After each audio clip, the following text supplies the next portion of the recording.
Her sitting at your desk, working, focused, and less than 1 meter behind you, someone is there. Every minute, every hour, every day.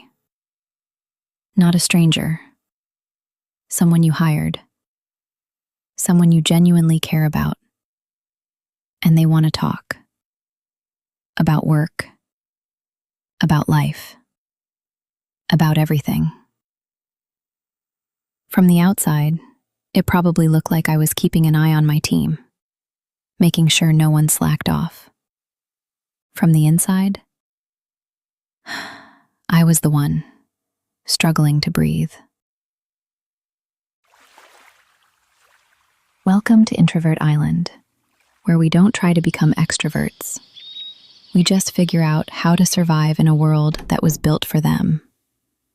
I'm your host, Megan.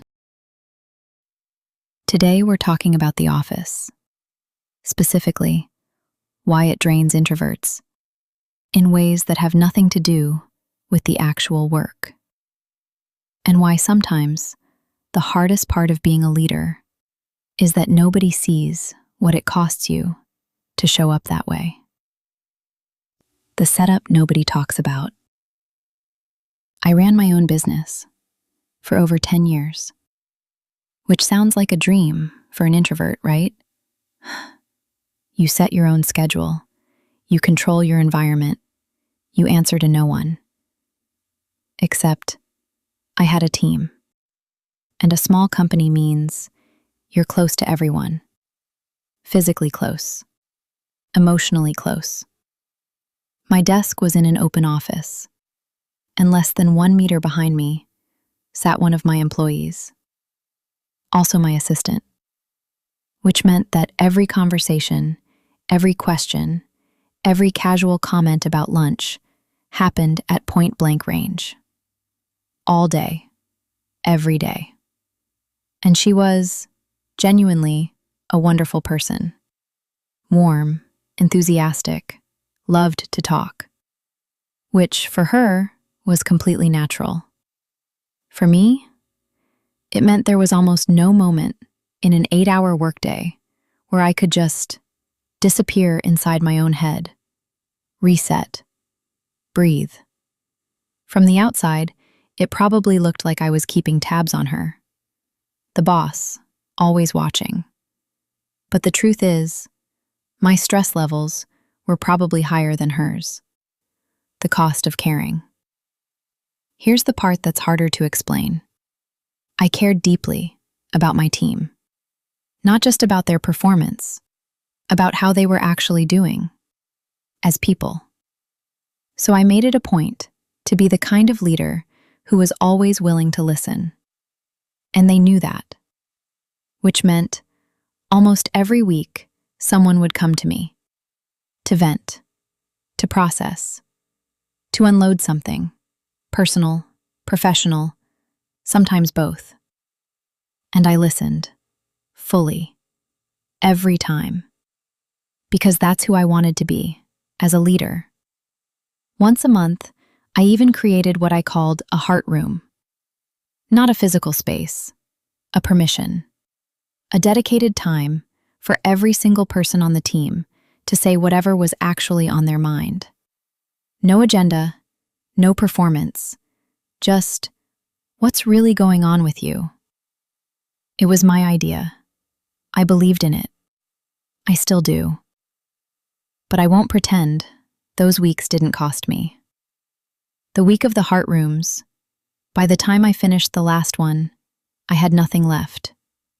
Not for anyone, not even for myself.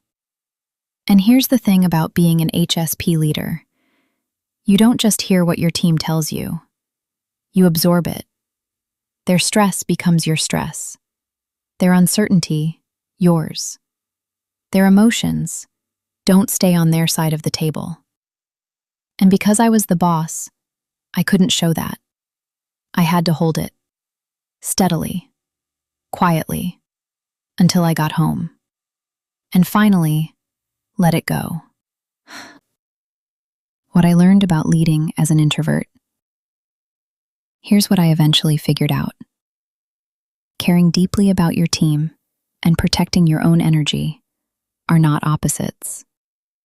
You can be a present, warm, invested leader and still need to be intentional about where your energy goes. The first shift I made, I stopped treating every interaction as equally urgent.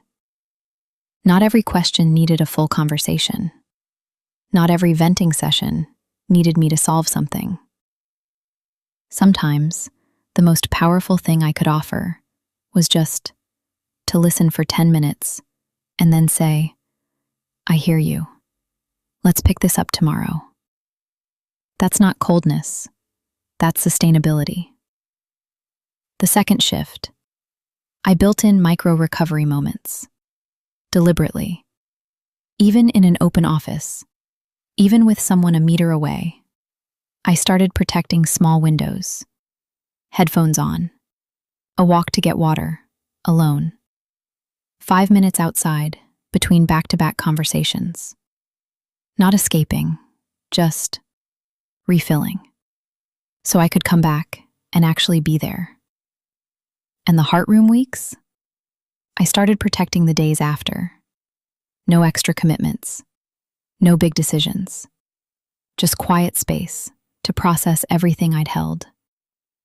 If you're an introvert, leading a team, or working in an environment that never really turns off, you don't have to choose between being a good leader and taking care of yourself. But you do have to be honest about what it actually costs you and build accordingly. Tell me in the comments, have you ever been in a role where caring for others was also quietly draining you? I genuinely want to hear how you've handled it, or if you're still figuring it out. Because honestly, so am I. If this resonated, subscribe. There's more of this on the island. New episodes every week. It's quiet on the island, but you're not alone. See you on the next one.